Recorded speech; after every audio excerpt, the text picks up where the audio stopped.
Hi everyone and welcome to our YouTube channel Angrezi Suno or Bolo.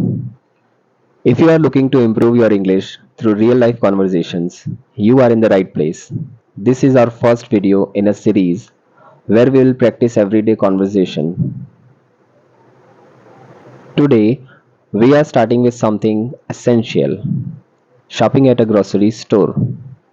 Let's dive in and learn how to ask for what you need with confidence. Ready? Let's get started. Shopper, excuse me, where can I find the bread? Store clerk, the bread is in aisle 3, on the right side. Shopper, thank you. Do you have whole wheat bread? Store clerk, yes, we do. It's right here. Shopper, great, I'll take 2 loaves. Where are the eggs? Store clerk, they are in the refrigerated section at the back. Shopper, perfect, I'll grab a dozen. Thanks for your help. Store clerk, you're welcome. Have a nice day.